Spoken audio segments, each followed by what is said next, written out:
Hello students, welcome back to my channel. We are reading chapter 8 of geography.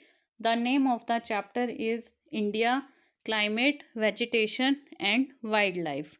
Previous video में हमने weather के बारे में read किया कि what is weather. So weather is about day to day changes in the atmosphere. Weather atmosphere में day to day changes होता है.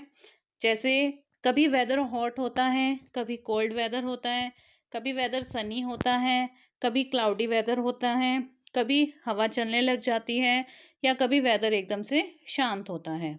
उसके बाद हमने सीज़न के बारे में रीड किया कि how many types of seasons in India. So there are 4 types of seasons. First is cold weather season, second hot weather season, third south west monsoon season and fourth is season of retreating monsoon. तो हमने इन seasons के बारे में detail में पढ़ा था. उसके बाद व्हाट इज क्लाइमेट. क्लाइमेट क्या होता है. So climate is about the average weather condition which have been measured over many years. Climate बहुत सालों तक एवरेज वेदर कंडीशन को मेजर करना होता है. उसके बाद जो हमारा क्लाइमेट है, किसी भी प्लेस का क्लाइमेट, वो उसकी location, altitude, distance from the sea और रिलीफ से अफेक्ट होता है.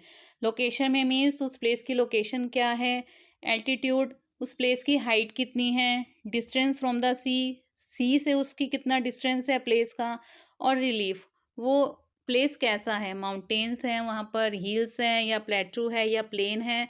तो इन सब चीज़ों से किसी भी प्लेस का क्लाइमेट अफेक्ट होता है. उसके बाद हमने रीड किया था नेचुरल वेजिटेशन की व्हाट इज़ नेचुरल वेजिटेशन. तो जो ग्रासेस, शर्ब्स और ट्रीज अपने आप ग्रो करने लगते हैं विदाउट इंटरफेरेंस और हेल्प फ्रॉम ह्यूमन बींग्स. बिना ह्यूमन बींग की इंटरफेरेंस से या उनकी हेल्प के बिना जो प्लांट्स, शर्ब्स या ग्रासेस ग्रो करती हैं उनको कहा जाता है नेचुरल वेजिटेशन. और हमारे इंडिया में अलग अलग क्लाइमेट कंडीशन होने के कारण जो नेचुरल वेजिटेशन है वो भी बहुत अलग अलग पाई जाती है. आज हम स्टार्ट करेंगे why are forest necessary. Forest हमारे लिए क्यों ज़रूरी हैं. So forest are very useful for us. Forest हमारे लिए बहुत यूजफुल हैं. They perform various functions. वो हमारे लिए बहुत सारे फंक्शंस परफॉर्म करते हैं. Plants release oxygen that we breathe and absorb carbon dioxide. अब प्लांट्स क्या करते हैं, प्लांट्स ऑक्सीजन रिलीज करते हैं जो कि हम सांस लेते हैं और कार्बन डाइऑक्साइड को एब्जॉर्व करते हैं. कि जो प्लांट्स जो ऑक्सीजन रिलीज करते हैं उसको हम लेते हैं और हम जो सांस लेते हैं तो हम कार्बन डाइऑक्साइड गैस छोड़ते हैं, तो उसको प्लांट्स एब्जॉर्व कर लेते हैं. The roots of the plants bind the soil, thus they control soil erosion. अब जो रूट्स होती हैं प्लांट्स की वो मिट्टी को बांध के रखती हैं और इससे सॉइल इरोजन नहीं होता. और क्या फॉरेस्ट हमें प्रोवाइड करते हैं. Forest provide us with timber for furniture, fuel wood, fodder, medicinal plants and herbs, lac, honey, gum, etc.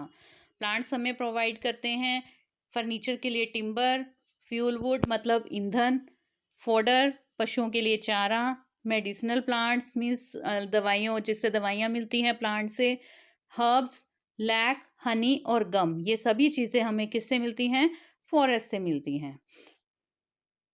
Forest are the natural habitat of wild life. और फॉरेस्ट क्या है, फॉरेस्ट वाइल्ड लाइफ के लिए natural habitat है. मतलब forest में बहुत सारे वाइल्ड एनिमल्स रहते हैं, तो फॉरेस्ट जो है वो वाइल्ड एनिमल्स को घर देता है. Natural vegetation has been destroyed to a large extent because of the reckless cutting of trees.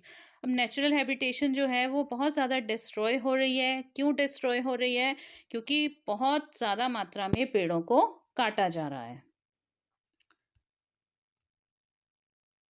We should plant more trees and protect the existing ones and make people aware of the importance of trees. हमें ज़्यादा से ज़्यादा पेड़ उगाने चाहिए और जो पेड़ हैं उनको प्रोटेक्ट करना चाहिए और लोगों को अवेयर करना चाहिए, उनको समझाना चाहिए कि पेड़ों की हमारे लिए क्या इम्पोर्टेंस है. We can have special programs like Van Mahotsav to involve more people in making our earth green. हम कई प्रोग्राम भी ऑर्गेनाइज कर सकते हैं, जैसे वन महोत्सव हो गया। इसमें हम ज़्यादा से ज़्यादा लोगों को इन्वॉल्व कर सकते हैं और उन्हें बता सकते हैं कि कैसे हम अपनी अर्थ को ग्रीन रख सकते हैं। तो देखिए यहाँ पर फिगर दिखाई दे रही है कि what we get from forest, कि हमें फॉरेस्ट से क्या क्या चीज़ें मिलती हैं। तो सबसे पहले हमने रीड किया oxygen, then medicine, shelter, fodder, fuel, sports goods, furniture. Soil binding कर रही है, देखो जो प्लांट्स की रूट्स होती हैं वो सॉइल को बांध के रखती हैं, इससे सॉइल इरोजन नहीं होता। रबड़ हमें फॉरेस्ट से मिलती है। टिम्बर हो गया, natural habitat for wild animals, wild life, कि वाइल्ड लाइफ का घर है फॉरेस्ट। गम और लैक हमें फॉरेस्ट से मिलती है। फ्रूट्स हो गए, हनी हो गई, तो ये सब चीज़ें हमें फॉरेस्ट से मिलती हैं। तो इससे हमें पता चलता है कि फॉरेस्ट हमारे लिए कितने इम्पॉर्टेंट हैं। नेक्स्ट हम बात करेंगे वाइल्ड लाइफ की। Forest are home to a variety of wild life. अब जो फॉरेस्ट हैं वो बहुत सारे जो वाइल्ड एनिमल्स हैं उनका एक घर है।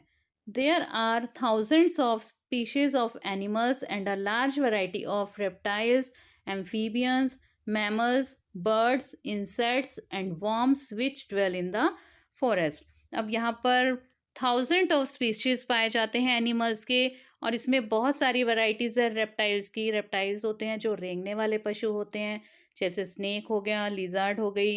एम्फीबियंस जो पानी में भी रहते हैं और लैंड पर भी रहते हैं, उनको एम्फीबियन बोला जाता है।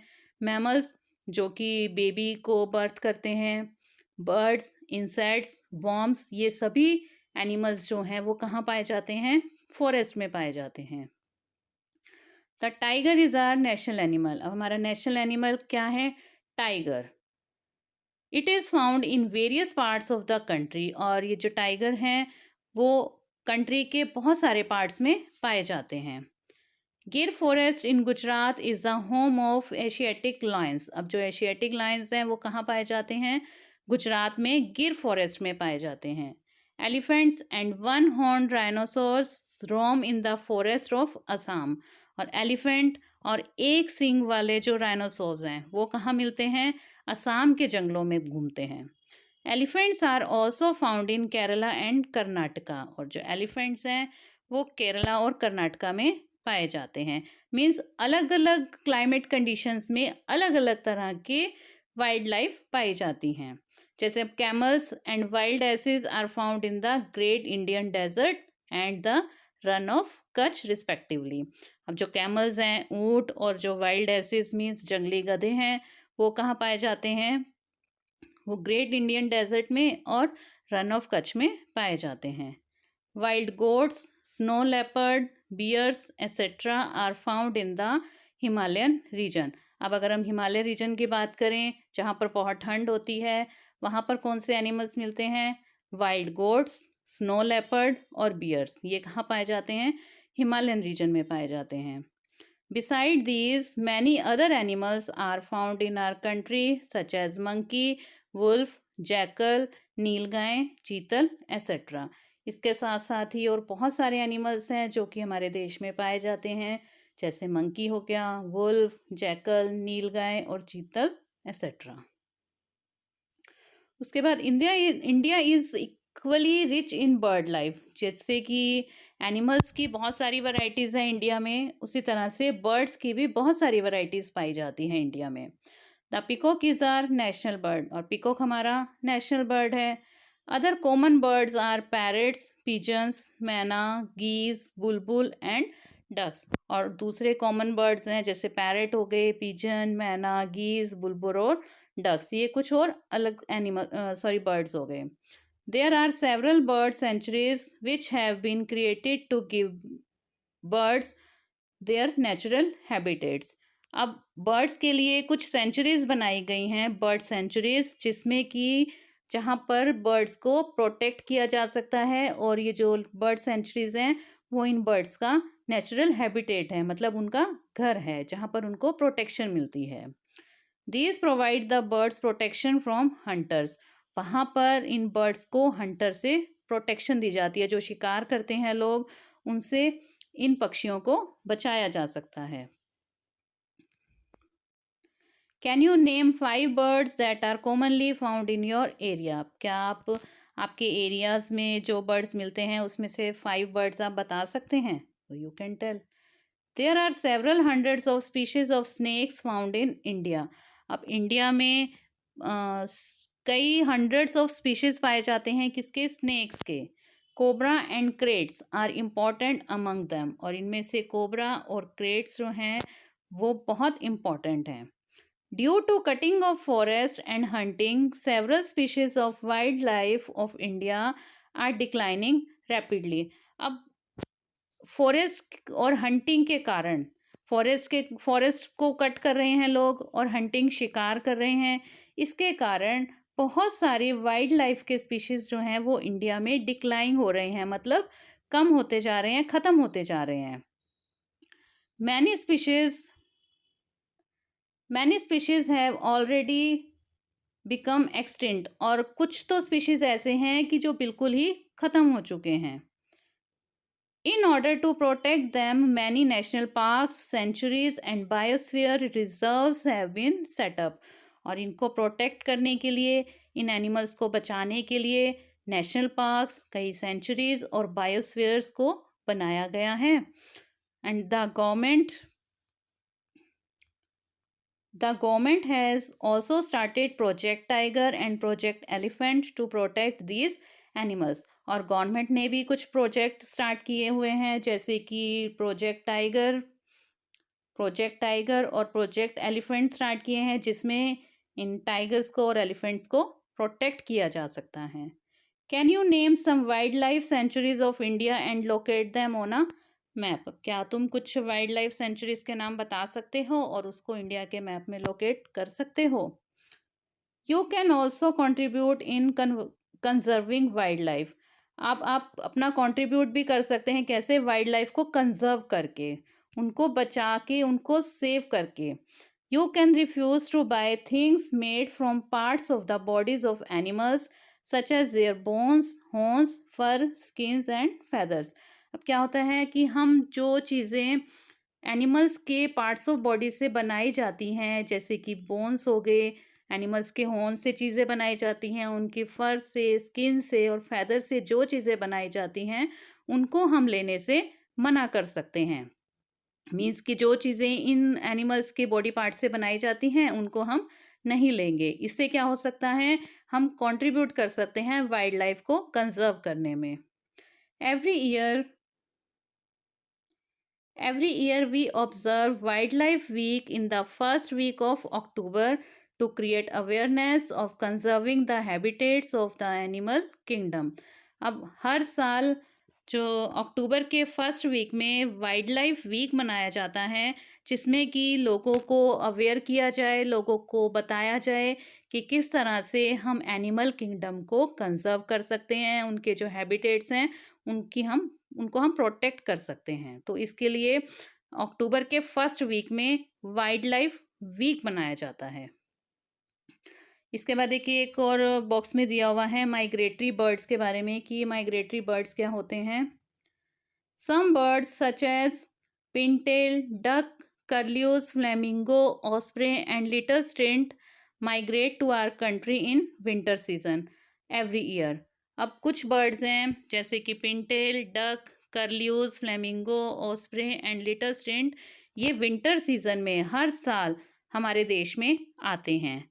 Small migratory bird like stint weighing as low as 15 gram from Arctic region travel over 8,000 kilometre to reach India.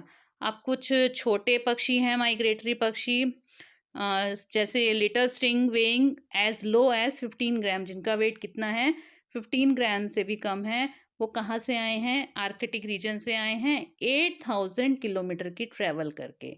तो ये है माइग्रेटरी बर्ड्स, मीन्स ये विंटर सीजन में दूसरे देशों से हमारे देश में आते हैं और कुछ टाइम यहाँ रहते हैं, उसके बाद फिर वो अपने देश में चले जाते हैं। तो ये तो था आपका climate, vegetation and wildlife. So here our chapter is completed. So don't forget to like, share and subscribe our channel. Thank you, students. Bye bye.